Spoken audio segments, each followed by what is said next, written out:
ವಚನದ ಬಗ್ಗೆ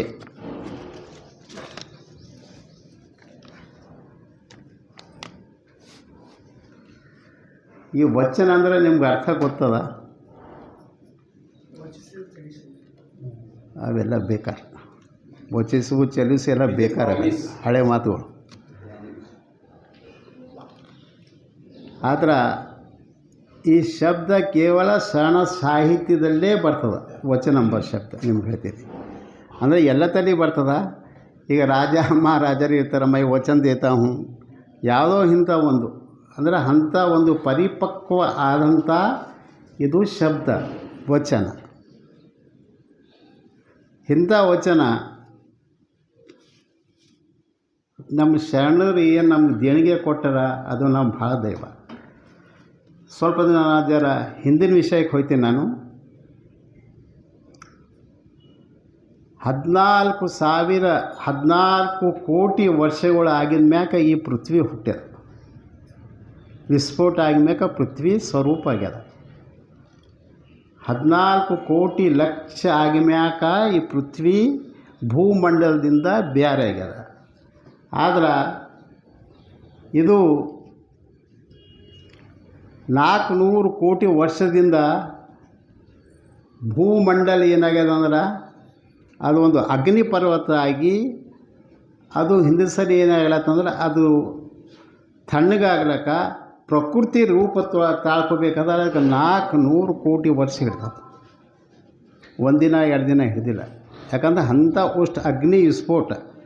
ಸೂರ್ಯನಿಂದ ಯಾವುದೇ ಒಂದು ಗ್ರಹ ಢಿಕ್ಕೊಳ್ತಂದ್ರೆ ಅದರದ್ದು ಒಂದು ಪ್ರಭಾವ ಅಷ್ಟು ಅಗ್ನಿ ಗುಣದಂಗೆ ಏನದಲ್ಲ ಅದ್ರ ಪ್ರಭಾವ ಅದೇನದಲ್ಲ 450 ಕೋಟಿ ವರ್ಷದ ಮೇಲೆ ಏನದ ಸ್ವಲ್ಪ ತಣ್ಣಗೆ ಆಯ್ತಾ ಏನಂದ್ರೆ ಒಂದು 4-5 ಲಕ್ಷ ವರ್ಷದಕ್ಕಿಂತ ಪೂರ್ವ ಏನದಲ್ಲ ಸ್ವಲ್ಪ ಏನದಲ್ಲ ಅದರಲ್ಲಿ ಏನದ ಸ್ವಲ್ಪ ಚೈತನ್ಯ ಪಂಚಭೂತಗಳು ಈ ಪ್ರಕೃತಿಯಿಂದ ಹುಟ್ಟತ್ತವೆ. ಗಾಳಿ, ವಾಯು, ಅಗ್ನಿ, ಆಕಾಶ, ಭೂಮಿ ಏನು ಪಂಚಭೂತಗಳವ ಇವೆಲ್ಲ ಹುಟ್ಟತ್ತವೆ. ಹುಟ್ಟಿ ಮ್ಯಾಕ ಅದರಲ್ಲಿ ಆ ಸೃಷ್ಟಿ ಪರಮಾತ್ಮ ಏನು ಮಾಡ್ಯಾನಂದ್ರೆ ಈ ಪಂಚಭೂತಗಳಲ್ಲಿ ಎಲ್ಲ ಪ್ರಾಣಿಗಳಿಗೆ ಆದಂಥ ಒಂದು ಮಾನವ ಸ್ವರೂಪ ಏನದ ತಯಾರು ಮಾಡಿ ಎಲ್ಲ ಪ್ರಾಣಿಗಳಿಗೆ ಅದರ ಮಾನವೀಯ ಒಂದು ಸ್ವರೂಪ ತಯಾರಾಗ್ಯದ. ಆಗ ಅನಾದಿ ಕಾಲದಾಗ ಸ್ವಲ್ಪ ಬದಲಾವಣೆ ಆಯ್ತಾ ವಿಚಾರಗಳು ಮನುಷ್ಯನ ಬಳಿ ಬುದ್ಧಿ ಎಷ್ಟು ಹೆಚ್ಚಿಗೆ ಆಯ್ತಾ ಬಂತು, ಅನುಭವ ಎಷ್ಟು ಹೆಚ್ಚಿಗೆ ಆಯ್ತಾ ಬಂತು. ಅದರಿಂದ ಬದಲಾವಣೆ ಆಗಿ ಅದು ಏನಾಗ್ಯದ ಅಂದ್ರೆ ವಿಚಾರಧಾರೆಯಲ್ಲಿ ಒಂದು ಜ್ಞಾನಶಕ್ತಿ ಎಂಬುದು ಹುಟ್ಟ್ಯದ. ನಿಮಗೆ ಜ್ಞಾನಶಕ್ತಿ, ಆ ಜ್ಞಾನಶಕ್ತಿ ಸ್ವಲ್ಪ ಆದ್ಮೇಲೆ ಹ್ಯಾಂಗೆ ಬಾಳಬೇಕು ಏನಿಲ್ಲ, ಕುಟುಂಬಿಕ ಹ್ಯಾಂಗೆ ಇರಬೇಕು, ನಾವು ದೇವರಂದ್ರೆ ಏನು, ಆಧ್ಯಾತ್ಮಿಕ ಅಂದರೆ ಏನು, ಇಂಥ ಜೀವನ ಪರಿಧಿ ಒಳಗೆ ಇರುವಂಥ ತಾತ್ವಿಕ ಚಿಂತನೆಗಳು ಮನುಷ್ಯನಲ್ಲಿ ಇರ್ತಾ ಏನದಲ್ಲ ಅದು ಹುಟ್ಟ್ಯದ. ಆದ್ರೆ ಈ ಹುಟ್ಟಿದ್ರಲ್ಲಿ ಒಂದು ತತ್ವಜ್ಞಾನ ಅಂತ ಹುಟ್ಟ್ಯದ. ತತ್ವಜ್ಞಾನ ಅಂದರೆ ಏನಂದ್ರೆ ಅದಕ್ಕೆ ಫಿಲಾಸಫಿ ಅಂತಾರೆ. ಫಿಲಾಸಫಿ ಇದು ಗ್ರೀಕ ಶಬ್ದದ. ಫಿಲಾಸಫಿ ಎಂಬುದು ಗ್ರೀಕ ಶಬ್ದದ. ಫಿಲಾಸಫಿ ಎಂಬುದು ಗ್ರೀಕ ಶಬ್ದದ. ಅಂದ್ರೆ ಫಿಲಾ ಅಂದ್ರೆ ಪ್ರೇಮ, ಸಫಿ ಅಂದ್ರೆ ಜ್ಞಾನ. ಗ್ರೀಕ ಶಬ್ದದ ಅರ್ಥ ಫಿಲಾಸಫಿ. ಫಿಲಾ ಅಂದ್ರೆ ಪ್ರೇಮ, ಸಫಿ ಅಂದರೆ ಜ್ಞಾನ. ಈ ಶಬ್ದ ಎಂಬುದು ಫಿಲಾಸಫಿ ಎಂಬುದು ಒಂದು ತತ್ವ. ಜನರಲ್ದಾಗ ಏನದಲ್ಲ ಇದು ಇಂಥ ಒಂದು ವಾಡಿಕೆ ಬರ್ತಂತೀವ್ರಿ ಫಿಲಾಸಫಿ ಅಂತಂದು. ಅಂದ್ರೆ ಒಳ್ಳೆಯ ವಿಚಾರ, ಒಳ್ಳೆಯ ಜ್ಞಾನ, ಒಳ್ಳೆಯ ತತ್ವ, ಇಂಥದಕ್ಕೆ ಏನು ಯಾವ ಅಂತಾರ ಅದಕ್ಕಂಬುದು ಫಿಲಾಸಫಿ ಅಂತಾರೆ. ಅದ್ರ ನಂಬಲಿ ಏನಂತಾರೆ ಅಂದ್ರೆ ತತ್ವಜ್ಞಾನ ಅಂತಾರೆ. ನಂಬಲಿ ತತ್ವಜ್ಞಾನ ಅಂತಂತಾರೆ ನಾವು. ಈ ತತ್ವಜ್ಞಾನ ಅಂಬದು ಆ ಕಾಲದಿಂದಲೂ ಅದ ಫಿಲಾಸಫಿ ನಂಬಲ್ಲಿ. ನಿಮ್ಗೆ ಹೇಳ್ತೀನಿ, ಈಗ ಗೊತ್ತಿರೋದಿಲ್ಲ. ಭಾಳ ಹಳೆಯ ಋಷಿ ಮಹಾಋಷಿಗಳಿಂದ ಏನೆಲ್ಲ ಹುಟ್ಕೋತ ಬಂದಿದ್ದಾವೆ ಫಿಲಾಸಫಿ. ಇಂಥ ಒಂದು ಆಲೋಚನೆಗಳು ನಿಮ್ಗೆ ಹೇಳ್ತೀನಿ ನಾನು. ಆದ್ರೆ ಈ ತತ್ವಜ್ಞಾನ ಎಂಬುದನ್ನು philosophy is the mother of the all sciences. ಈ ತತ್ವಜ್ಞಾನಕ್ಕೆ ಏನಂತಾರೆ ಫಿಲಾಸಫಿ ಅಂದರೆ ಎಲ್ಲ ಸಾಹಿತ್ಯಗಳಲ್ಲಿ ಸೈನ್ಸ್ ಆಗಲಿ ಯಾವುದೇ ಆಗಲಿ ಎಂಥ ಸಾಹಿತ್ಯ ಇದ್ದರೂ ಅದಕ್ಕೇನದರ ಫಿಲಾಸಫಿ ಎಂಬುದು ತಾಯಿ ಅಂತ ಅಂತಾರೆ. ಎಲ್ಲ ತಿಳಿದ್ರು ಜ್ಞಾನಿಗಳು ಅಭಿಪ್ರಾಯ ಪಡ್ತಾರೆ. ಫಿಲಾಸಫಿ ಅಂದ್ರೆ ಏನಂದ್ರೆ ಒಂದು ಜ್ಞಾನ. ಆದ್ರೆ ಈ ಫಿಲಾಸಫಿ ಇಂಥ ವಿಚಾರಗಳು ಏನದಲ್ಲ ನಮ್ಮಲ್ಲಿ, ನೀವು ಸಾಹಿತ್ಯ ಓದಿರಿ, ನೀವು ಸಾಹಿತ್ಯ ಓದ್ರ ಈಗ ಹಿಂದಿನ ಕಾಲದ ಒಂದು ನಿಮಗೆ ಸ್ವಲ್ಪ ಜನ ಹೇಳ್ತೀನಿ ನಾನು. ರಾಮಾಯಣ ಆಗಲಿ ಮಹಾಭಾರತ ಆಗಲಿ, ನಾ ಯಾವ ಧರ್ಮದ ಕ್ರಿಟಿಸೈಸ್ ಮಾಡಲ್ಲ, ತಿಳ್ತಾರ, ಇದ್ದಿದ್ದು ಮಾತು ಹೇಳ್ತೀನಿ. ನಂದೊಂದು ಸ್ವಭಾವ ಅದ, ನನ್ನ ಸ್ವಭಾವ ಹೇಳ್ತೀನಿ ನಿಮ್ಗೆ. ನಾ ತಿಳ್ತಾರ ಏನಂತ ಹೇಳ್ತೀನಿ. ನನ್ನ ಸ್ವಭಾವ ಅಂದರೆ ನಾ ಆಸ್ತಿಕ್ ಭೀ ಅಲ್ಲ, ನಾಸ್ತಿಕ್ ಭೀ ಅಲ್ಲ. ನಾ ವಾಸ್ತವಿಕ ಏನದ ಅದ್ರ ಬಾಳಿದಾಗೆ ನನಗೆ ಜ್ಞಾನಕ್ಕೆ ಏನು ತಿಳಿತದ, ನನಗದು ಅರ್ಥ ಆಗಬೇದ್ರೆ ನಾ ಅದಕ್ಕೆ ಒಪ್ತೀನಿ, ಇಲ್ಲದ ನಾ ಒಪ್ಪಲ್ಲ. ನನ್ನ ಸಿದ್ಧಾಂತ ನಾ ಹೇಳ್ತೀನಿ. ಆದ್ರೆ ಈ ನಾವು ನೋಡ್ತೇವೆ ರಾಮಾಯಣ ಆಗಲಿ ಮಹಾಭಾರತದಲ್ಲಿ ಹಿಂದಿನ ರಾಜ ಮಹಾರಾಜರು ಯಾರೇ ಆಗಲಿ ಎಷ್ಟು ಚರಿತ್ರೆಗಳು ಅಂದ್ರೆ ಹಿಂಸಾ ಇಲ್ಲದೆ ಯಾವುದೂ ಸಾಧನೆ ಮಾಡಿಲ್ಲ. ಹಿಂಸಾ ಇಲ್ಲದೆ ಯಾವುದು ಅವರು ಅಧೀನ ಮಾಡಿಲ್ಲ. ಹಿಂಸಾಗಳು ಮಾಡೇ ತನ್ನ ಏನದ ರಾಜೊಟ್ಟಿಗೆ ತೊಗೊಂಡಾರ. ಯಾವುದೇ ವಿಷಯದಲ್ಲಾಗಲಿ ನಿಮ್ಗೆ ಹೇಳ್ತೀನಿ, ಹಿಂಸಾ ರಾಮಾಯಣ ತಗೋರಿ ಹಿಂಸಾನೇ, ಮಹಾಭಾರತದಲ್ಲಿ ಧರ್ಮ ಯುದ್ಧ ಅಂತಾರೆ ಅದು ಭೀ ಹಿಂಸಾನೇ. ಹ್ಯಾಂಗೆ ಹಿಂಸಾ ಅಂದ್ರೆ 66 लाख ಮಂದಿ ಕೌರವರು ಸತ್ತಾರ, 44 लाख ಮಂದಿ ಪಾಂಡವರು ಸತ್ತಾರ, 1,10,00,000 ಮಂದಿ ಸತ್ತಾರ. ಇದು ಧರ್ಮ ಯುದ್ಧ. ಅದ್ರ ಸಲಕ್ಕೆ ಏನಂತಾರೆ ಅದಕ್ಕೆ ಈಗ ಧರ್ಮ ಯುದ್ಧ ಅಂತ ಕೊಟ್ಟಾರೆ. ನಾ ಕ್ರಿಟಿಸೈಸ್ ಮಾಡಿ ಹೇಳ್ತೀನಿ, ಇದ್ದಿದ್ದು ಹೇಳ್ತೀನಿ ನಿಮ್ಮಲ್ಲಿ. ನಮ್ಮ ಶರಣ ಸಾಹಿತ್ಯಕ ಮತ್ತು ಇದಕ್ಕೆ ಏನು ಫರಕ್ ಅದ, ನಮ್ಮ ಶರಣ ಸಾಹಿತ್ಯವ್ರು ಏನಂದಾರ ಅಂಬದು ನಾನು ನಿಮ್ಗೆ ಹೇಳ್ತೀನಿ. ಕಕ್ಳೋತಿನಿಂದ ನಾನು ನಿಮಗೆ ಹೇಳ್ತೀನಿ. ನಾನು ಅದಕ್ಕೆ ಧರ್ಮ ಯುದ್ಧ ಅಂತಾರೆ. ಆದರೆ ಆ ಯುದ್ಧದಲ್ಲಿ ಏನು ಪ್ರಯೋಜನ ಆಗಿದೆ ಅಂದ್ರೆ ಒಂದು ತತ್ವಜ್ಞಾನ ಹುಟ್ಟ್ಯದ, ಅದು ಭಗವದ್ಗೀತಾ. ಅದಕ್ಕೆ ಎಲ್ಲರೂ ಒಪ್ಪಬೇಕು. ಭಗವದ್ಗೀತಾ ನಾವು ಒಂದು 2 ಕೆಪಿ ಓದಿದೆ. ಭಾಳ ದೊಡ್ಡ ಸಾಹಿತ್ಯ ಅದು ಇವತ್ತು ವಿಶ್ವದಾಗ. ನಿಮ್ಗೆ ಹೇಳ್ತೀನಿ, ಭಾಳ ದೊಡ್ಡ ಸಾಹಿತ್ಯ ಜ್ಞಾನ. ಅದರಲ್ಲಿ ಎಲ್ಲ ವಿಷಯಗಳು ಆದರೂ ನಿಮ್ಗೆ ಹೇಳ್ತೀನಿ. ಜ್ಞಾನ ಯೋಗ ಎಂಬುದು ಒಂದು ಅದ, ಭಾಳ ಓದೋ ವಿಷಯ ಅದದು. ಸ್ವಲ್ಪ ಯಾರಿಗಾರ ಆಲೋಚನಾ ಪ್ರಕಾರ ಏನೋ ಮತಭೇದಗಳು ಇದ್ದಿರಬೇಕು. ಆದರೆ ಆ ಭಗವದ್ಗೀತೆ ಏನಂದ್ರೆ ಭಾಳ ದೊಡ್ಡ ಸಾಹಿತ್ಯ. ಇವತ್ತು ವಿಶ್ವದಾಗ ಅದರಷ್ಟು ಪ್ರಿಂಟ್ ಆಗಿ ಪುಸ್ತಕಗಳು ಯಾವುವು ಆಗಿದೆ ಭಗವದ್ಗೀತಾ ಅದು ಇರಲಿ. ಆದ್ರೆ ಈ ತತ್ವಜ್ಞಾನದ ಏನದಲ್ಲ ನಮ್ಮ ಚಿಂತನೆ ಏನು, ಶರಣರ ಚಿಂತನೆ. ಶರಣರ ಚಿಂತನೆ ಏನು, ಹಿಂಸಾವಾದಿಗಳಲ್ಲ. ಹಿಂಸಾವಾದಿಗಳಲ್ಲ ಶರಣರು. ನಿಮ್ಗೆ ಹೇಳ್ತೇನೆ ನಾನು, ಇವರು ಒಂದು ಒಳ್ಳೆಯ ಜೀವನ ಕೊಡಬೇಕು, ಒಳ್ಳೆಯ ಥರ ಇರಬೇಕು, ಮನುಷ್ಯ ಸರಿಯಾಗಿ ಬಾಳಬೇಕು, ಎಲ್ಲರಿಗೂ ತನ್ನಂತೆ ತಿಳಿಯಬೇಕೆಂಬುದೇ ಶರಣ ಸಾಹಿತ್ಯ. ಇಲ್ಲಿ ಹಿಂಸಕ ಸ್ಥಾನ ಇಲ್ಲ ಶರಣ ಸಾಹಿತ್ಯದಾಗ. ಹಿಂಸಕ ಸ್ಥಾನ ಇಲ್ಲೇ ಇಲ್ಲ. ಇಂಥ ಫಿಲಾಸಫಿ ವಿಚಾರಗಳ ಮೇಲೆ ತಾತ್ವಿಕ ಸಿದ್ಧಾಂತಗಳು ನಿಮ್ಗೆ ಹೇಳ್ತೇನೆ ನಾನು. ಹಳಕಟ್ಟಿಯವರು ಈ ವಚನದ ಬಗ್ಗೆ ಒಂದು ವಿಷಯ ಹೇಳ್ಯಾರ. ಮಾನವರ ಧಾರ್ಮಿಕ ಮತ್ತು ನೈತಿಕ ಉನ್ನತಿ ಸಲುವಾಗಿ ವಚನ ಸಾಹಿತ್ಯವು ಹುಟ್ಟಿದೆ ಅಂತ ಹೇಳ್ಯಾರ.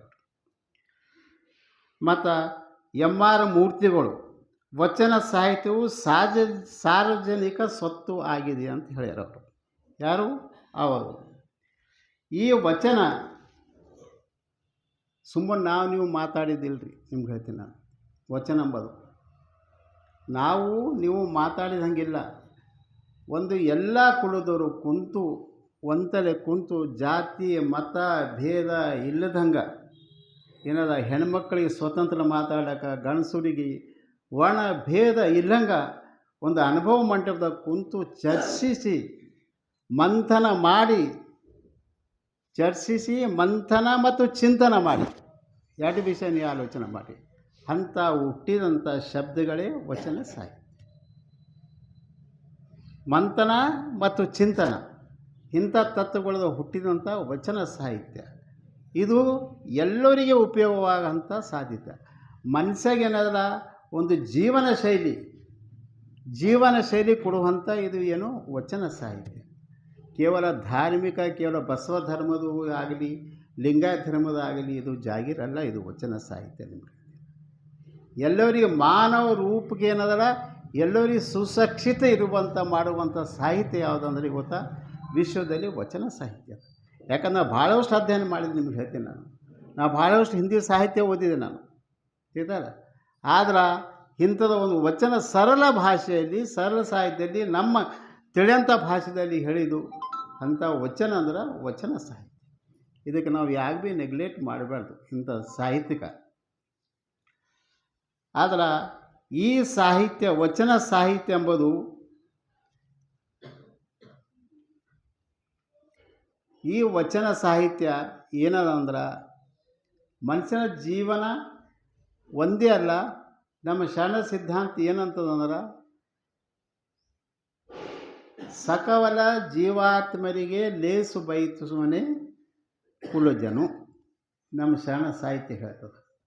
ಅಂದ್ರೆ ಅಲ್ಲಿ ಏನದ ಪ್ರಾಣಿಗಳು ಸಸ್ಯಗಳು ಮತ್ತು ಮನುಷ್ಯರು ಎಲ್ಲರೂ ಸುಖವಾಗಿರ್ಬೇಕೆಂಬುದು ಬಯಸುವುದೇ ನಮ್ಮ ಶರಣ ಸಾಹಿತ್ಯ. ಇದು ತಿಳ್ಕೊಳ್ತಾರೆ ಎಲ್ಲರೂ. ನೀವು ಕೆಲವು ಬಸವಣ್ಣ ಅಂದ್ರೆ ಹಿಂಗಲ್ಲ ಎತ್ತಲ್ಲ ಏನಲ್ಲ, ನಮ್ಮ ಸಿದ್ಧಾಂತ ತಿಳಿಬೇಕು. ನಾವು ಯಾರಿಗೆ ಹೇಳಿದ್ರೆ ಜವಾಬು ಕೊಡ್ಲಿಕ್ಕೆ ಬರಬೇಕು. ನಾವು ತಿಳಿತಾರ ಇಂಥ ಸರ್ವ ಮಾನವರಿಗೆ ಒಬ್ಬರಿಗೆ ಶ್ರೇಷ್ಠತೆ ಕೊಡುವಂಥ ಇದು ವಚನ ಸಾಹಿತ್ಯ ಅಲ್ಲ. ಇದು ಪ್ರತಿಯೊಂದು ಪ್ರಾಣಿಗೂ ಪ್ರತಿಯೊಂದು ಗಿಡಗಳಿಗೆ ಪ್ರತಿಯೊಂದು ಎಷ್ಟು ಚರಾಚರ ಸೃಷ್ಟಿದಾಗ ಎಷ್ಟು ಪ್ರಕೃತಿ ಸ್ವಭಾವಗಳಿಗೆಲ್ಲ ಅವ್ರಿಗೆ ಸಂರಕ್ಷಣೆ ಮಾಡುವಂಥದ್ದು, ಅವ್ರಿಗೆ ಲೇಸು ಬಯಸಬೇಕೆಂಬುದೇ ನಮ್ಮ ಬಸವ ಸಿದ್ಧಾಂತ. ಎಲ್ಲರೂ ಚಂದ ಇರಬೇಕು, ಪ್ರಕೃತಿ ಚಂದ ಇರಬೇಕು, ಎಲ್ಲ ಪಶು ಪಕ್ಷಿಗಳು ಚಂದ ಇರಬೇಕು, ನಾವು ಚಂದ ಇರಬೇಕು, ಎದುರಿನವ್ರು ಚಂದ ಇರಬೇಕು ಎಂಬುದೇ ಬಸವ ಸಿದ್ಧಾಂತ. ಇದು ಮೂಲ ರಹಸ್ಯ ತಿಳಿರಿ ನೀವು. ಈ ರಹಸ್ಯ ತಿಳಿಬೇಕು ನೀವು. ಯಾರು ಭೀ ಕೇಳಿದ್ರೆ ಏನಾದ್ರೆ ಬಸವಣ್ಣ ಅಂದರೆ ಲಿಂಗಾಯತ ಸ್ವತ್ತಲ್ಲ, ನಾ ಯಾರು ಭೀ ಹೇಳ್ತೀನಿ ನಾನು. ಅದಕ್ಕೆ ನೀವು ಅರ್ಥ ಮಾಡ್ಕೊರಿ. ನೀವು ಇಂಥ ಆಳವಾದಂಥ ನಮ್ಮದು ಸಾಹಿತ್ಯದ ವಚನ ಸಾಹಿತ್ಯ, ಅದಕ್ಕೆ ನಾವು ತಿಳಿಬೇಕು. ಆದ್ರೆ ಅಕ್ಕ ಮಹಾದೇವ್ರಿ ಒಂದು ವಚನ ಅಂತಾರೆ, ಮರ ಮರ ಮಂಥನಿಸಿ ಕಿಚ್ಚು ಹುಟ್ಟಿ ಸುತ್ತಣತರ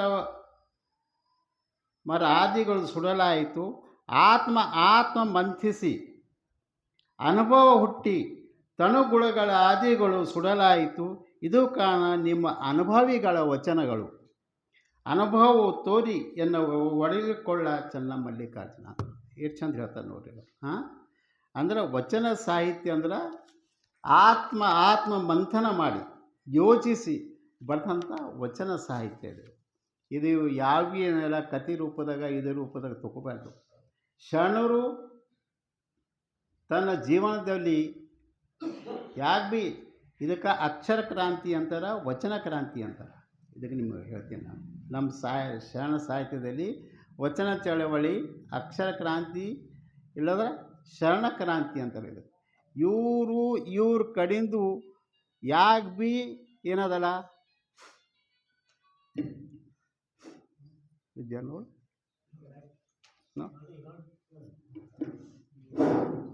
ಇವ್ರ ಕಡಿಂದು ಯಾವ ಭೀ ಹಿಂಸಾ ಅಂಬೋದಿಲ್ಲ ಶರಣ ಸಾಹಿತ್ಯದಾಗ. ಶರಣರಾಗಲಿ ಬಸವಣ್ಣ ಅನುಯಾಯಿಗಳಾಗಲಿ ಎಷ್ಟು ಮಂದಿ 770 ಗಣಗಳಾಗಿ ಹೋಗ್ಯಾರ, 34 ಮಂದಿ ವಚನಕಾರರಾಗಿ ಹೋಗ್ಯಾರ. ಇಂಥವ್ರಿಂದ 2 ಲಕ್ಷ ಮಂದಿ ಏನಾದ ಬಸವ ಸಿದ್ಧಾಂತ ಮೇಲೆ ಬಸವ ಕಲ್ಯಾಣದಾಗಿದ್ದರು. ಅಂಥವ್ರಿಂದ ಒಬ್ಬರಿಗೂ ಹಿಂಸಾ ಏನಾದ್ರ ಮಾಡಿಲ್ಲ. ನಮ್ಮದು ಹಿಂಸಾ ತತ್ವ ಅಲ್ಲ. ಇವತ್ತು ಸಾಹಿತ್ಯಗಳು ಓದಿರಿ ನೀವು, ಹಿಂಸಾಲಿಂದೇ ಪುಣ್ಯ ಪಡೆದಾರವ್ರು, ಹಿಂಸಾಲಿಂದೇ ಇವತ್ತು ಮ್ಯಾಲೆ ಕೇರ್ಯಾರ. ಶಾಂತಿ ರೂಪದಾಗ ಎಲ್ಲಿ ಇಲ್ಲ ಸಾಹಿತ್ಯದಾಗ. ಶಾಂತಿ ರೂಪ ಜ್ಞಾನಿ ಮನುಷ್ಯರ ಬಲ್ಲಿ ಅದ, ಮಹಾತ್ಮರ ಬಲ್ಲಿ ಅದ, ಕಡೆಗೆ ಇವ್ರ ಬಲ್ಲಿ ರಾಜ ಮಹಾರಾಜರ ಬಲ್ಲಿ ಅಂಥದ್ದು ಆ ಪ್ರವೃತ್ತಿ ಇಲ್ಲೇ ಇದೆ. ನಿಮ್ಗೆ ಹೇಳ್ತೀನಿ, ಸಿರ್ಫ್ ಶರಣ ಸಾಹಿತ್ಯದಾಗ ಏನದ ತಾತ್ವಿಕ ಚಿಂತನೆ ಅದ. ಭಾಳ ಶಾಂತಿ ರೂಪದವರು ಶರಣ ಸಾಹಿತ್ಯ ಶರಣರು. ಅಂಥ ಶರಣ ಸಾಹಿತ್ಯ ಅಂಬುದು ನಮಗೇನು ಹೇಳಲ್ಲ, ಒಂದು ಮೂರು ರೂಪದಿಂದ ಜೀವನ ಸಿದ್ಧಾಂತವನ್ನು ಕೊಡುವಂಥ ಅದು. ಆದ್ರೆ ಇದರಲ್ಲಿ ಬಸವಣ್ಣ ಹೇಳ್ತಾನೆ ನೋಡಿ, ಏನು ನುಡಿದರೆ ಮುತ್ತಿನ ಹಾರದಂತಿರಬೇಕು. ವಚನ ಸಾಹಿತ್ಯದಾಗ ಹೇಳ್ತದೆ, ಹಿಂಸಾ ಅಲ್ಲ, ಒಂದು ಪ್ರೇಮದ ಮಾತು ಹೇಳ್ತದೆ.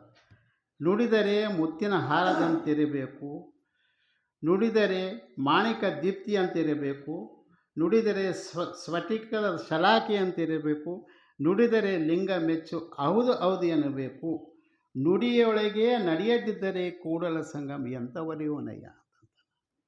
ಎಷ್ಟು ಚಂದದ, ಎಷ್ಟು ಇದು ಒಂದೇ ವಚನದಾಗ ಎಷ್ಟು ತಾತ್ವಿಕ ಚಿಂತನೆ ಇದೆ ನೋಡಿ. ನಾವು ಹ್ಯಾಂಗೆ ನಡೀತೇವು ಹಂಗೆ ನಡಿಬೇಕು. ನಡೆದಂದ್ರೆ ಒಳ್ಳೆಯದಾಗಿ ನಡಿಬೇಕು. ಹಾಗೆ ನಡೆದರೆ ಅದನ್ನೆಲ್ಲ ದೇವರಿಗೆ ಮೆಸ್ತದ ಅಂತ ಹೇಳ್ತಾರೆ. ಇಂಥ ಒಂದು ವಚನ ಸಾಹಿತ್ಯ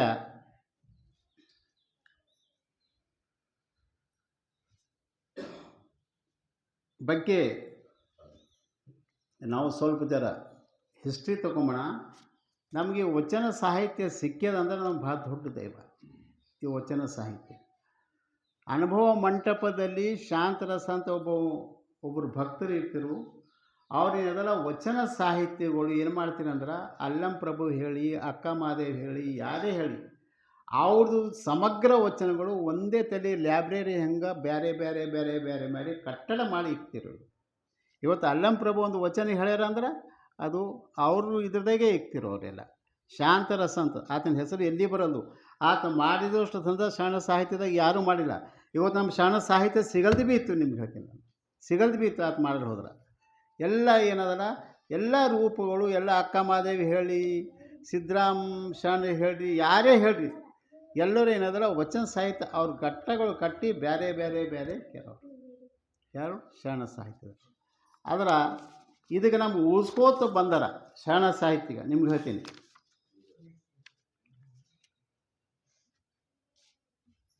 ಪಾಲ್ಕುರಿ ಸೋಮನಾಥ್ ಬಸವ ಪುರಾಣ 1160ರಲ್ಲಿ ಇವರು ಬ್ರಾಹ್ಮಣರು ವಚನ ಸಾಹಿತ್ಯ ಬರ್ದಾರ. ಅಂದ್ರೆ ವಚನ ಸಾಹಿತ್ಯ ಬಗ್ಗೆ ಪೈಲ ಫಸ್ಟ್ ಬರೆದವರು ನಮ್ಮ ಆಂಧ್ರದವರು ಪಾಲ್ಕುರಿ ಸೋಮನಾಥ್ ಬ್ರಾಹ್ಮಣರು.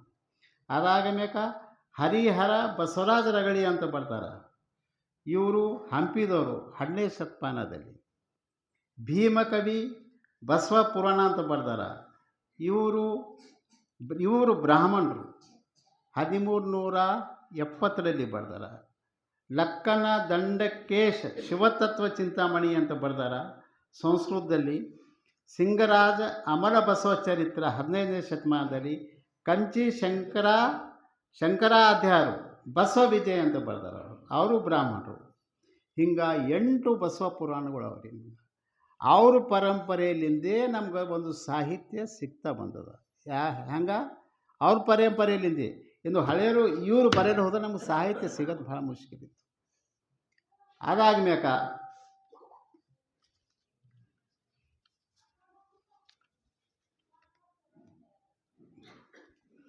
ವಚನ ಹ್ಯಾಂಗೆ ಸಾಹಿತ್ಯ ಓದೋದು ಅಂಬುದು ನಿಮ್ಗೆ ಹೇಳ್ತೀನಿ. ಇಷ್ಟೇ ಚರಿತ್ರೆ ಹೇಳ್ತೀನಿ ನಾನು. ನಮ್ಗೆ ತನಕ ಹ್ಯಾಂಗೆ ಸಿಕ್ಕ್ಯದ, ಯಾರ್ಯಾರು ಪುಣ್ಯಾತ್ಮರಾರ, ಯಾರ್ಯಾರು ಮಹಾತ್ಮರಾರ, ಯಾರ್ಯಾರು ಏನೇನು ದಂಧೆ ಮಾಡ್ರ ಅಂಬೋದು ಹೇಳ್ತೀನಿ. ಶಿರಸಂಗಿ ಲಿಂಗರಾಜರು ತನ್ನ ಜೀವನದ ಪರಿಪೂರ್ಣ ಆಸ್ತಿ ಏನದಲ್ಲ ವಚನ ಸಾಹಿತ್ಯ ಕೊಟ್ಟಾರೆ. ಶಿರಸಂಗಿ ನರಗುಂದ ಗ್ರಾಮದವರು. ಅವ್ರು ತನ್ನ ಜೀವನ ಏನಲ್ಲ ತನ್ನ ವಚನ ಸಾಹಿತ್ಯ ಸಲಹೆ ಕೊಟ್ಟಾರ. ಹರ್ಡೇಕರ್ ಮಂಜಪ್ಪನವರಿಗೆ ಅವ್ರಿಗೆ ಬಹಳಷ್ಟು ಏನದಲ್ಲ ಅವರು ಇದು ಮಾಡ್ಯಾರ. ಆಟಾಳ ರುದ್ರಗೌಡರು ಇವ್ರು ಭೀ ಅಪಾರ ಏನಾರ ಹಣ ಕೊಟ್ಟಾರ. ಪಾವಟಿ ಸಿದ್ದರಾಮಪ್ಪ ಇವ್ರು ಭೀ ಏನದ ಅಲ್ಲಂ ಪ್ರಭು ಎಂಬ ಗ್ರಂಥ ಬರೆದು ವೀರೇಶ ತತ್ವ ಎಂಬುದು ಭಾಳ ಪ್ರಚಾರ ಮಾಡ್ಯಾರ. ಆದ್ರೆ ಇದೇ ಚಂದ್ರಶೇಖರ್ ಶಾಸ್ತ್ರಿಗಳು ಬಳ್ಳಾರಿ ನವ ಸಂದೇಶ ಸಂಪಾದಕರು. ಇವ್ರು ಭೀ ಏನಾರ ಬಸವ ಸಾಹಿತ್ಯ ಮತ್ತು ರುದ್ರ ಮುನಿ, ಅಂಬಿಗಾರ್ ಚೌಳೆ ಅಂತ ಅಚ್ಚವಾದ ಪುಸ್ತಕಗಳು ಏನದ, ಇಂಥವು ಏನದ ಪುಸ್ತಕ ಚಂದ್ರಶೇಖರ್ ಶಾಸ್ತ್ರಿಗಳು ಬರೆದಾರ. ಅದರಿಗೆ ಬಸವನಾಳ ಶಿವಲಿಂಗಪ್ಪ ಅವರು ಶಿಕ್ಷಕರು. ಇವರು ಬಸವಣ್ಣವರ ಶಟಸ್ಥಲ ಬಗ್ಗೆ ಏನದಲ್ಲ ಸಂಪಾದಿಸಿ ಇವರು ಮಾಡ್ಯಾರ. ಮಹಾರುದ್ರಪ್ಪ ಅವರು ಇವರು ಲಿಂಗ ದಾನ ಚಂದ್ರಿಕಾ ಅಂತ ಒಂದು ಸಂಸ್ಕೃತದಲ್ಲಿ ಇದ್ದಂಥ ಏನದಲ್ಲ ಒಂದು ಪುಸ್ತಕವನ್ನು ನಿರೂಪಣೆ ಮಾಡಿ. ಇದೆಲ್ಲ ಯಾಕೆ ಹೇಳ್ತೀನಿ ಅಂದ್ರೆ ಅವರು ಬರ್ದಿದ್ದ ಸಲಕ್ಕೆ ನಮಗೆ ಇವತ್ತು ವಚನ ಸಾಹಿತ್ಯ ಸಿಗ್ಲತ್ತದ. ಪರಂಪರೆ, ವಂಶ ಪರಂಪರೆ ವಚನ ಸಾಹಿತ್ಯ ಹ್ಯಾಂಗೆ ಓದದ ಅಂಬೋದು ನಾ ಭಾಳ ಕಷ್ಟ ಮಾಡಿದ ಇವೆಲ್ಲ ತೆಗೆದಿದೆ ಅಂತ ಹೇಳ್ತೀವಿ. ಇತಿಹಾಸ ಭಾಳ ಪುಸ್ತಕಗಳು ಓದಿ ಒಂದೊಂದು ತೆಗೆದಿದೆ. ಬಾರಾದ ಮಲ್ಲಪ್ಪ ಅವರು ಇವ್ರು ಏನು ಮಾಡ್ಯಾರ, ಚಿತ್ರದುರ್ಗ ಸ್ವಾಮಿ ಕಾಶಿಗೆ ಕಳ್ಸ್ಯಾರ. ಕಾಶಿಗೆ ಹತ್ರ ಜಯದೇವ್ ಗುರುಗಳಿಗೆ ಕಾಶಿಗೆ ಹತ್ರ ಕಾಶಿಯಿಂದ ಬಂದು ಅವ್ರು ಏನು ಮಾಡತ್ರ ಅಂದ್ರೆ ಅಲ್ಲಿ ಮೂರ್ತಿ ಮಾಡ್ಬೇಕು, ಅಲ್ಲಿ ದೇವ್ರು ಕುಡ್ಸಕ್ಕೆ ಇದು ಮಾಡ್ಬೇಕಂದ್ರೆ ಇದಕ್ಕೇನದ ವಾರಾದಿ ಮಲ್ಲಪ್ಪ. ಮೊನ್ನೆ ಈ ಅಧಿವೇಶನದಾಗ ಭೀ ಇವ್ರ ಹೆಸರು ತೊಗೊಂಡ್ರು, ವಾರಾದಿ ಮಲ್ಲಪ್ಪ. ಅವ್ರ ವಂಶದವ್ರು ಬಂದಿರು ಯಾರು, ಆದ್ರೆ ಅವ್ರಿಗೆ ಹೇಳಿದ್ರು ವಾರಾದಿ ಮಲ್ಲಪ್ಪ ಅವರು ಚಿತ್ರದುರ್ಗ ಸ್ವಾಮಿ, ಏನು ರೀ ನಾವು ನಿಮ್ಮ ಕಾಶಿಗೆ ಎದಕ್ಕೆ ಕಳಿಸಿದೆವು, ವಿದ್ವತ್ತ ಕಲ್ಯಕ್ಕೆ ಕಳಿಸಿದೆವು ಅಷ್ಟೇ. ಕಡೆಗೆ ನಂಬಲ್ಲಿದ್ದಂಥ ಬಸವಣ್ಣನ ಮೂರ್ತಿ ಏನದಲ್ಲ, ನೀವು ಬಸವಣ್ಣನದು ಒಂದು ವಚನ ಸಾಹಿತ್ಯ ಬಿಟ್ಟು ಅದಕ್ಕೆ ಹ್ಯಾಂಗೆ ಪ್ರಚಾರ ಮಾಡ್ತೀರಿ, ಬಂದ್ ಮಾಡಿರಿ ಅಂತ ಹೇಳ್ಯಾರ. ಯಾರಿಗೆ? ಚಿತ್ರದುರ್ಗ ಸ್ವಾಮಿ ಹಿರುಗಳಿಗೆ. ಆಗಿನ ದಿನ ಬಸವ ತತ್ವ ಅಭಿಮಾನಿ ಆಗ್ಯಾರ ಚಿತ್ರದುರ್ಗ ಸ್ವಾಮಿಯವರು. ಆಗಿನ ಹೇಳಿದ್ರು, ಆ ಕಾಲದ ಹೇಳಿದ್ರು ಜಯದೇವ್ ಗುರುಗಳು. ಹೀಗೆ ಇನ್ನು ನಾವು ಫೋಕು ಹಳಕಟ್ಟಿ ವಿಷಯದಲ್ಲಿ ಗೊತ್ತಿದ ತನ್ನ ಜೀವನ ಪರಿಪೂರ್ಣ ಏನದಲ್ಲ, ಅವ್ರಿಗೆ ಅರಿವಿ ಭೀ ಇದ್ದಿರ ಉಟ್ಕೊಂಬಸಲ ತನ್ನ ಇಜ್ಜ ಸಲಿಕೆ ಅನ್ನೋದ್ರ ಒಳಗೆ ಅಂಗಿ ಇರೋದು ಕೋಟ್ ಹಾಯ್ಕೊಂಡಿರ್ತೀರ. ಅಷ್ಟು ತ್ಯಾಗಿಸಿರೋದವ್ರು ಯಾರು? ಫೋಕು ಹಳಕಟ್ಟಿ. ಅಂಥ ತ್ಯಾಗಿಸಿರೋದವ್ರು. ಅವ್ರು ಭೀ ಏನಲ್ಲ ಎಷ್ಟು ಪುಸ್ತಕಗಳು ಬರೆದಾರ, ಎಷ್ಟು ತನ್ನ ಜೀವನ ತ್ಯಾಗ ಮಾಡ್ಯಾರ, ಮನೆ ಮಾರ್ಕೊಂಡಾರ. ಊಟಕ್ಕೆ ಇಲ್ಲದೆ ಏನದಲ್ಲ ಅವ್ರು ತನ್ನ ಜೀವನ ಏನದಲ್ಲ, ಊಟ ಭೀ ಸರಿಗಿರ್ತಿದ್ರು ಅವ್ರಿಗೆ. ಊಟ ಭೀ ಒಂದು ಕೆಪಿ ಅವರು ಮಗನಿಗೆ ಬೊಂಬೈದಾಗ ಆಕ್ಸಿಡೆಂಟ್ ಆದ್ರೆ ಅವರೊಂದು ವಚನ ಬರ್ಲೇತಾರ ಪ್ರಿಂಟೆಡ್. ಅವರಲ್ಲಿ ಮುದ್ರಿಕಾ ಇತ್ತು, ಒಂದು ಮುದ್ರಿಕಾ. ಆದ್ರೆ ಆ ವಚನ ಬರ್ಲೇತರ ಅವ್ರು ಏನು ಮಾಡಿದ್ರೆ ವಚನ ಕಂಪ್ಲೀಟ್ ಆಗಬೇಕು. ಆಗಿ ಮ್ಯಾಕೆ ಈಗ ಟೆಲಿಗ್ರಾಮ್ ಬರ್ತಿತ್ತು. ಆ ಟೆಲಿಗ್ರಾಮ್ ಬಂದ್ರೆ ಅವರು ನೋಡಿದ್ರು, ಅರೆ ನನ್ನ ಮಗ ಆಕ್ಸಿಡೆಂಟಾಗಿ ಸತ್ತಾನ ಅಂತ. ಅವ್ರು ಹತ್ತಿಲ್ಲ, ತನ್ನ ಮುದ್ರಣ ಹಾಗೆ ಪರಿಪೂರ್ಣ ಏನದರ ವಚನಕ್ಕೆ ಏನದರ ಪರಿಪೂರ್ಣ ಮಾಡಿದ್ರು. ಅರ್ಧ ಗಂಟೆ ತಾವು ವಚನ ಪರಿಪೂರ್ಣ ಮಾಡಿ ಮನೆಗೆ ಹೋಗಿ ಹೇಳ್ತಾರೆ ಅವರು. ಅಂದರೆ ಎಷ್ಟು ಭಕ್ತಿ ಬಸವ ಸಾಹಿತ್ಯ ಮೇಲೆ. ಮತ್ತೊಬ್ಬರು ಯಾರ ಇದ್ದರೂ ಅಳು ಹುಡುಕೋ ಅಲ್ಲೇ ಬಿಟ್ಟು ಹೋಗ್ತಿರು. ಅಂದ್ರೆ ನಾ ಅವ್ರ ಭಕ್ತಿ ಎಷ್ಟು ತ್ಯಾಗ ಅಂತ ನಿಮ್ಗೆ ಹೇಳ್ತೀನಿ ನಾನು. ಇಂಥವ್ರು ಭೀ ಹಾರ ವಚನ ಸಾಹಿತ್ಯಲೇಕ ತ್ಯಾಗ ಮಾಡಿದವರು ಇಂಥವ್ರು ಭೀ ಹಾರ ಅಂತ ನಿಮ್ಗೆ ಹೇಳ್ತೀನಿ. ಹಡೇಕರ್ ಮಂಜಪ್ಪನವರು ಇವ್ರು ಭೀ ಹಾಗೆ ಏನಾರ ದಾಸಿ ಪುತ್ರ. ಇವ್ರ ತಂದೆ ಯಾರಂಬತ್ತು ಹೇಳಿದ್ರು ನಮ್ಗೆ. ತಾಯಿ ದಾಸಿ ಪುತ್ರ, ಯಾರು ಕರೆದ್ರೆ ಅವ್ರ ಬಳಿ ಹೋಗಬೇಕು, ಸಂಸಾರ ಮಾಡಬೇಕು, ಅದಕ್ಕೆ ದಾಸಿ ಪುತ್ರ ಅಂತ.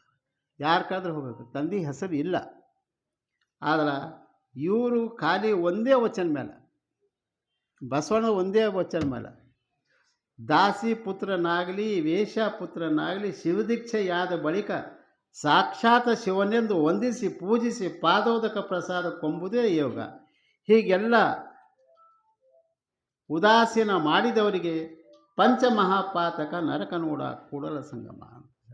ಇದು ಒಂದು ವಚನ ಮೇಲೆ ಅವರು ಹಡೇಕರ್ ಮಂಜಪ್ಪನವರು ಏನಾರ ಅಂದ್ರೆ ತನ್ನ ಬಸವ ತತ್ವಕ್ಕೆ ಹೋಗ್ತಾರೆ. ದಾಸಿ ಪುತ್ರ ಅವರಿಗೆ ಏನಾದ್ರ ಮುರುಘರಾಜೇಂದ್ರ ಸ್ವಾಮಿಯವರು ಅವರಿಗೆ ದೀಕ್ಷಾ ಕೊಟ್ಟರ. ಅಂಜಿ ಕೊಟ್ಟರು. ನಕ್ಸಿನಾಗ 4 ಬಳೆ ಕೊಟ್ಟರು. ಮಂದಿ ಏನಾರ ಅಂತಾರೆ ಅಂತಂದರು. ಮುರುಘರಾಜೇಂದ್ರ ಸ್ವಾಮಿಯವರು ಅವರಿಗೆ ಅಲ್ಲಿ ಕರ್ನಾಟಕ ಗಾಂಧಿ ಅಂತಂತಾರೆ. ಅವರಿಗೆ ಯಾರಿಗೆ? ಹಡೇಕರ್ ಮಂಜಪ್ಪನವ್ರಿಗೆ. ಇಂಥ ಮತ್ತು ಬಸವ ಜಯಂತಿ ಭೀ ಅವಲಿಂದೇ ಪ್ರಾರಂಭ ಆಗ್ಯದ. ನಿಮ್ಗೆ ಗೊತ್ತದ ಎಲ್ಲರಿಗೆ. ಬಸವ ಜಯಂತಿ 1813ರಲ್ಲಿ 1813ರಲ್ಲಿ ಬಸವ ಜಯಂತಿ ಇಲ್ಲ 1913ರಲ್ಲಿ ಬಸವ ಜಯಂತಿ ಎಂಬುದು ಅವಲಿಂದೇ ಪ್ರಾರಂಭ ಆಗ್ಯದ. ಮನೆಗೆ ಹೋಗಿ ಊರಿಗೆ ಹೋಗಿ ಬಸವಣ್ಣದ ಇಕ್ಕಿರಿ, ಬಸವಣ್ಣ ಮೆರವಣಿಗೆ ತೆಗಿರಿ, ಎತ್ತಂತ ಅನ್ಬೇಡ್ರಿ ಅಂದು ಇಲ್ಲಿ ಸೊಲ್ಲಾಪುರ ಈ ಕಡೆ ಬಂದು ಭಾಳ ಪ್ರಚಾರ ಮಾಡ್ಯಾರವ್ರು ಆ ಕಾಲಕ್ಕೆ. ಯಾರು? ಹಡೇಕರ್ ಮಂಜಪ್ಪನವರು. ಅಂಥವ್ರು ಕರ್ನಾಟಕ ಗಾಂಧಿ ಅಂದರವರು. ಅವರು ಒಂದು ಕೆಪಿ ಇನ್ನಾದ ಮೇಲೆ ಉತ್ತಂಗಿ ಚೆನ್ನಪ್ಪ, ಇವರು ಕ್ರಿಶ್ಚನ್ದವರು. ಉತ್ತಂಗಿ ಚೆನ್ನಪ್ಪ ವಕೀಲರು ಇವರು. ಆದ್ರೆ ಸ್ವಲ್ಪ ಸರ್ವಜ್ಞ ವಚನ ವಿಷಯದಾಗ ಏನದಲ್ಲ ಡಿಸ್ಕವರ್ ಮಾಡ್ಕೋತಾ ಅದ್ರ ಬಾರಿದಾಗ ಆಲೋಚನೆ ಮಾಡ್ಕೋತಾ ಏಟ್ ಚಂದ ಸರ್ವಜ್ಞ ವಚನ ಅಂಬೋದ್ರಾಗ ಇವರು ಶರಣ ಸಾಹಿತ್ಯದಿಂದ ಸ್ವಲ್ಪ ಸಂಪರ್ಕ ಆಯ್ತದ. ಶರಣ ಸಾಹಿತ್ಯದಿಂದ ಇವ್ರ ಸಂಪರ್ಕ ಆಯ್ತದ. ಸಂಪರ್ಕ ಆದ್ರೆ ಒಬ್ಬರು ಬ್ರಾಹ್ಮಣರು ಅನುಭವ ಮಂಟಪ ಇದ್ದಿಲ್ಲ, ಅದಿದ್ದಿಲ್ಲ, ಇದ್ದಿಲ್ಲ ಅಂತ ಒಂದು ಪತ್ರಿಕಾ ಇದಾಗ ಬಂದ್ರೆ ಇವ್ರು ಏನು ಮಾಡ್ತಾರೆ, ವಚನ ಸಾಹಿತ್ಯದ ಎಲ್ಲಿ ಅನುಭವ ಮಂಟಪ ಅದ ಶಬ್ದದ ಅಂಬೋದು ಒಂದು 2-3 ವಚನದಾಗ ಬರ್ತಾವೆ ನೋಡಿರಿ. ಅಕ್ಕನಾಗಮ್ಮ ಯಾವುದೋ ವಚನದಾಗ ಬರ್ತಾವೆ, ಅನುಭವ ಮಂಟಪ ಅಂತ ಬರ್ತಾವೆ. ಅಂಥ ಅದಕ್ಕೆ ಏನದಲ್ಲ ಅವರು ಪತ್ರಿಕಾದಾಗ ಅವರು ಮೋರಿ ಮೇಲೆ ಹೊಡೆದಂಗೆ ಏನಾರ ಪ್ರೂಫ್ ಮಾಡ್ಯಾರ. ಇವತ್ತು ಅನುಭವ ಮಂಟಪ ಎಂಬ ಹೆಸರು ಪ್ರೂಫ್ ಮಾಡಿದಾತ ಆತ ಒಬ್ಬನೇ. ಆಗ ಮಂದಿಗೆ ತಿಳಿದು ಹೋದ ಅನುಭವ ಮಂಟಪ ಆದ ಬಸವ ಕಲ್ಯಾಣದಾಗ ಅದ ಅಂಬೋದು. ಅಂದ್ರೆ ವಚನ ಸಾಹಿತ್ಯ ಆಧಾರ ಮೇಲೆ ಹೇಳಿ ನಾವು, ಖಾಲಿ ಎದ್ರ ಮೇಲೆ ಭೀ ಹೇಳಿಲ್ಲ. ಇಂಥವೆಲ್ಲ ಏನಲ್ಲ ಇವರು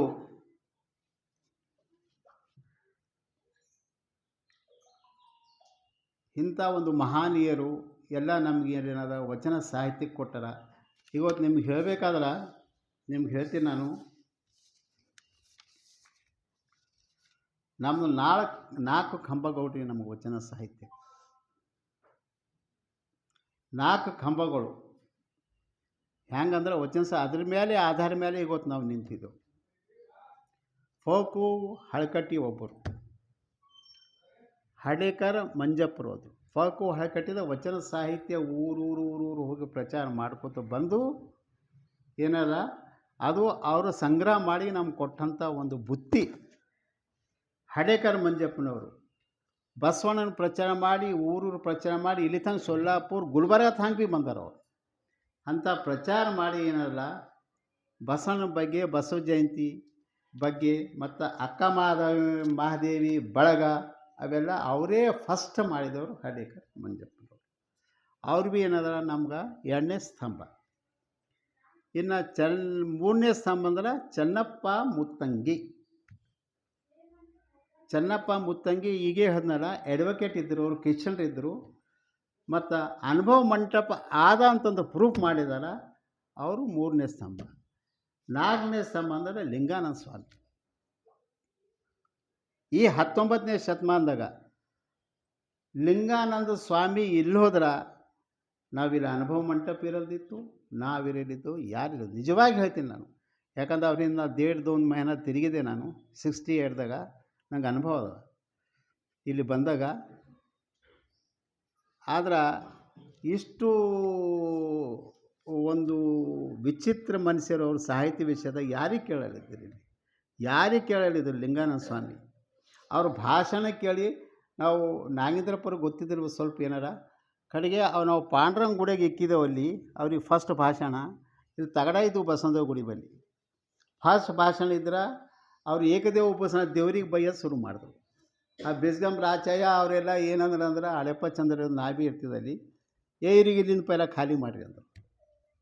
ಎಲ್ಲಿ ಪಾಂಡ್ರಂಗ ಗುಡಿಗೆ ಏನು ಮಾಡ್ಬೇಕು ಆಗಿದಾಗೆ ಡಾಂಬಾರ್ ಹಾಕಿ ಬಸವನ ಗುಡಿ ಬಲ್ಲಿ 20 ದಿನ ಕಾರ್ಯ. ಸಿದ್ದರಾಮಣ್ಣವ್ರು ಇದ್ದರು ಅವರಿಂದ ನಮ್ಮ ಮನೆಗೆ ಇದ್ದರು 20 ದಿನ ಅವರು. ಆದ್ರೆ ಹಂಗೆ ಅವ್ರದ್ದು ಒಂದು ಪ್ರಭಾವ ಹಂಗೆ ಇರ್ತಿತ್ತಮ್ಮ. ಮತ್ತು ಯಾರ್ದು ಅವ್ರದ್ದು ಲಿಂಗಾಸ ಭಾಳ ಚಂದ ಅವ್ರ ಮನುಷ್ಯರು. ಊಟಿದಾಗ ಹೋದಾಗ ದಿಲ್ಲಿದಾಗ ಹೋದಾಗ ನನಗೆ ಕರೆದು ಮಾತಾಡಿರೋರು ಭಾಳ ಚಂದ ಒಳ್ಳೆಯವರು. ಆದರೆ ಇಲ್ಲಿ ಏನಾಯ್ತು ಅಂದ್ರೆ ಇವ್ರು ಹಿಂಗೆ ಮಾಡೋದಕ್ಕೆ ನಮ್ಗೆ ಬ್ರಾಹ್ಮಣರು ಬಂದರು ಬೀದರ್ಲಿಂದ. ಕೇಶವರಾವ್ ಮಹಾರಾಜರು, ಶಿವರಾಮ್ ದೀಕ್ಷೆ ಮಹಾರಾಜ ನಾವು ಬಯಸ್ ಮಾಡ್ತೇವಂತ ಬಂದರು. ಈ ಥರ ಒಂದಿನ ಬಯಸ್ ಸಿಗ್ದೆವು. ಎಲ್ಲಿ ಕೌಳಸ್ದವ್ರ ಮನೆಗಿದ್ದರು, ಕೌಳಸ್ ನಾಗಶೆಟ್ಟಿಯವ್ರ ಮನೆಗೆ, ಕೌಳಸ್ ಬಸವರಾಜ್ ವಿಶ್ವನಾಥ್ರ ಮನೆ ಮೇಲೆ ಬಿಲ್ಡಿಂಗ್ ಮೇಲೆ ಇಕ್ಕಿದ್ದೆವು. ಮಂದಿ ತುಂಬ ಹೋಗ್ಯಾರಂತೀವ್ರಿ ಬಯಸ್. ಇಂಥ ಬಯಸ್ ಮಾಡೋರು ಆಖರ ಅವರು ಏನು ಇವ್ರು ಕೇಳಿದ್ರೆ ಜವಾಬು ಕೊಟ್ಟಿಲ್ಲ. ಇವ್ರು ಕೇಳಿದ ಜವಾಬು ಕೊಟ್ಟಿಲ್ಲ. ಒಂದೇ ಹೇಳಂದರು, ನೀವು ಜನವಾರ ಹಾಕ್ತೀರಿ ಹೆಣ್ಮಕ್ಳಿಗೆ ಯಾಕೆ ಹಾಕಲ್ರಿ, ನಂಗೆ ಇದು ಒಂದೇ ಹೇಳ್ರಿ ಅಂದರು. ಹೆಚ್ಚಿಗೆ ಮಾತಿರೋದು ಜನವಾರ ನೀವು 3 ಸಾರಿ ಸಂಧ್ಯಾ ವಂದನ ಮಾಡ್ತೀರಿ, ಹೆಣ್ಮಕ್ಳಿಗೆ ಯಾಕೆ ಹಾಕಲ್ರಿ. ನಾವು ಲಿಂಗ ಹಾಕ್ತೇವೆ, ಹೆಣ್ಮಕ್ಳಿಗೆ ಹಾಕ್ತೇವೆ, ಪೂರ್ಗಳು ಹಾಕ್ತೇವೆ, ಯಾಕೆ ಹೊಲ್ದವ್ರು ಇಲ್ದಿವಿ ಹಾಕ್ತೇವೆ. ದೇವ್ರು ಅಂಬೋದು ನಿಮ್ಮ ಸ್ವತ್ತು ನಿಮ್ಮ ಒಬ್ಬರದೇ ಆದೇನು ಒಂದು ಪ್ರಶ್ನೆ ಆಗುತ್ತೆ. ಆ ಪ್ರಶ್ನೆ ಜವಾಬು ಕೊಟ್ಟಿಲ್ಲ. ಯಾರೂ ಕೊಟ್ಟಿಲ್ಲ. ಇಂಥ ಮಹಾತ್ಮರು ನಂಬಲ್ಲಿ ಅಂಥವ್ರು ಏನೇನಲ್ಲ ಇವತ್ತು ನಮ್ಗೆ ಉಳಿಸ್ಕೋತ ಬಂದಾರ. ಮತ್ತು ಅಂಥ ನಮ್ಮದು ಏನಂದ್ರೆ ನಮ್ಮ ಸಾಹಿತ್ಯ ಏನದಲ್ಲ ಯಾವಾಗೂ ನೆಕಿರಲಿ, ನಮ್ಮದು ಹಿಂಸೆ ಮಾಡೋದು ಅಸ್ತ್ರ ಸಾಹಿತ್ಯ ಅಲ್ಲ, ತಲವಾರು ಬರ್ಚಿಲಿಂದ ಹೊಡೆ ಸಾಹಿತ್ಯ ಅಲ್ಲ, ಅಟೆಂಬ್ ಬೊಮ್ಮ ಹಾಕೋ ಸಾಹಿತ್ಯ ಅಲ್ಲ. ನಮ್ಮ ಸಾಹಿತ್ಯ ಏನು ವಚನ ಸಾಹಿತ್ಯ ಅಂದ್ರೆ ಮಾನವರಿಗೆ ಮಾನವೀಯತೆಯಿಂದ ಬದುಕಸಲ ತೋರಿಸಿದ ಸಾಹಿತ್ಯ ಇದು ವಚನ ಸಾಹಿತ್ಯ. ನೆನಪಿಕಲ್ಲಿ ವಚನ ಸಾಹಿತ್ಯ ಅಂದ್ರೆ ಒಂದು ಬದುಕದ ಹಾದಿ ತೋರಿಸೋದು. ತಿಳ್ತಾರ? ಈ ದೇವ್ರು ಹೇಳ್ಯಾನ ಅವೇ ಹೇಳ್ಯಾನ ಅಂತಂಬುದು ಏನೇ ಅವಶ್ಯಕತೆ ಇಲ್ಲ. ಇದು ಭಾಳ ಸರಳ ಭಾಷೆದಾಗ ಹೇಳಿದು ವಚನ ಸಾಹಿತ್ಯಕ್ಕೆ ನಾವು ಮರ್ಯಾದೆ ಕೊಡಬೇಕು. ಅದು ಬಾರಿದಾಗ ವಿಚಾರ ಮಾಡಬೇಕು. ಒಂದರ ವಚನ ನಾವು ಅದನ್ನು ಅಡ್ಯಾಪ್ಟ್ ಮಾಡಬೇಕು. ನಿಮ್ಗೆ ಹೇಳ್ತೀವಿ ಒಂದರ ವಚನ ಮನುಷ್ಯ ಜ್ಞಾನ ಪಡಿಬೇಕು ರೀ. ಜ್ಞಾನಗಳು ಎಲ್ಲ ಸಾಹಿತ್ಯಗಳು ಓದಬೇಕು, ಜ್ಞಾನ ಬರ್ತದೆ. ನಿಮ್ಗೆ ಹೇಳ್ತೀನಿ ಒಂದೇ ಸಾಹಿತ್ಯ ಅಲ್ಲ, ಎಲ್ಲ ಸಾಹಿತ್ಯ ಓದಿ. ಮೊನ್ನೆ ಒಂದು न्यूज़ ಬಂದಿತ್ತು, बिच्चप्पा साहब, आपको हिंदी में बोल रहा हूँ। एक न्यूज़ आया था, उत्तर प्रदेश में एक जैनपुर बोलकर है, वहाँ पर एक खेड़ा गांव है माधवा पट्टी। सिर्फ 70 घर हैं वहाँ। कितने हैं? 70। तो वो 70 ग्रह में 47 लोग IAS IPS हुए। 47 लोग 70 घर में 47 लोग IAS प्लस IPS हो गए हैं। क्यों हुए? संस्कार, अच्छे आलोचना, अच्छे संस्कार, अच्छे गुण, समझे नहीं? पूरे लोग संस्कार वाले, अच्छे धर्म को समझने वाले। और बच्चे खुद जो है ना, माँ बाप एक शिस्त पे रहे तो बच्चों पे असर पड़ता है। वो शिस्त डिग्नेट करे वो लोग वहाँ पर। कहाँ? माधव पट्टी में। रिकॉर्ड है जो विश्व में, ये तुम्हारे बोर्ड में। तो इसी तरह जो है ना हम भी ಹಿಂಗೇನದಲ್ಲ ನಾವು ಭೀ ಏನದಲ್ಲ ಆದಷ್ಟು ದಿನ ವಚನ ಸಾಹಿತ್ಯ ಮೇಲು ಮಾಡೋ ಸಾಹಿತ್ಯದ ಕೀಳು ಮಾಡೋ ಸಾಹಿತ್ಯ ಅಲ್ಲ. ನೀವು ಮನೆಗೊಂದು ಒಂದು ವಚನ ಓದ್ರಿ, ಭಾಳ ಈಜಿ ವಚನ ಅದ. ಸಣ್ಣ ಪೊರ್ಗಳು ತಿಳಿತದೆ. ನೀವು ಮಾತಾಡಿದಂಗೆ ವಚನ ಅದು. ಭಾಳ ದೊಡ್ಡದು ಏನು ಸಾಹಿತ್ಯ ಅಲ್ಲ ಇದು. ಅದಕ್ಕೆ ತಾವೆಲ್ಲರೂ ಹೆಣ್ಮಕ್ಕಳು ನಿಮ್ಗಮ್ಮ ರೋಜು ವಚನ ಕೇಳ್ರಿ, ವಚನಗಳು ಹಚ್ಚಿರಿ, ಕೇಳ್ರಿ, ಮಾಡಿರಿ. ಈಗ ನಾ ಯಾಕೆ ಭೀ ಅದೇ ಹೇಳ್ತೇವೆ, 50 ವರ್ಷದ ಕೇಳತ್ತಿದ್ದೋ ಮಾಡ್ಲತ್ತಿದ್ದೋ ಎಲ್ಲ ಮತ್ತೆ ಗಂಟೆ ಹೊಡೆದು ಬೆಳೆಯಂಗಿಲ್ಲ. ಅದು ಹಂಗಿಲ್ಲ, ಅದು ಬಿಡ್ಬೇಕು. ಅದಕ್ಕೆ ನಾಂಬದಿನ ಕಳಕಳಿಯಿಂದ ಹೇಳ್ತೀನಿ ನಾನು ನಿಮ್ಗೆ, ವಚನ ಸಾಹಿತ್ಯ ತಿಳಿರಿ, ಮಾಡಿರಿ, ಓದ್ರಿ. ಒಂದರ ವಚನದ್ರ ಅರ್ಥ ತಿಳ್ಕೊರಿ. ನಾವು ಭೀ ಪುರ್ಸತ್ತಿದ್ದಾಗ ಯಾಗಾರಿಂದ ಒಂದು ವಚನ ಸಾಹಿತ್ಯ ತೊಗೊಂಡಿದ್ರೆ ಅರ್ಥ ಏನಪ್ಪ ಆಕರಿ ಏನಲ್ಲ ಅದರ ಶಾಂಡ್ರು ಏಟು ಚಂದ ಮಾತು ಹೇಳ್ತಾರೆ. ನಮ್ಮ ಬಾಳಿನ ಸಲಕ್ಕೆ, ನಮ್ಮ ಜೀವನ ಸಲಕ್ಕೆ ಎಷ್ಟದಲ್ಲ ಏಟು ಸುಧಾರ ಮಾತು ಹೇಳ್ತಾರೆ. ನಾವು ಚಂದಿದ್ರೆ ಜಗ ಚಂದ. ಅದೇ ಸಲಕ್ಕೆ ವಚನ ಸಾಹಿತ್ಯ ಭಾಳ ನಾವೇನಾದ ಮಹತ್ವ ಕೊಡ್ರಿ ಅಂತ ಹೇಳುತ್ತಾ, ಈಗ ನಾನು ಸಮಯ ಕೊಟ್ಟಿದ್ದಕ್ಕೆ ತಮ್ಮ ಎಲ್ಲರಿಗೆ ಧನ್ಯವಾದ.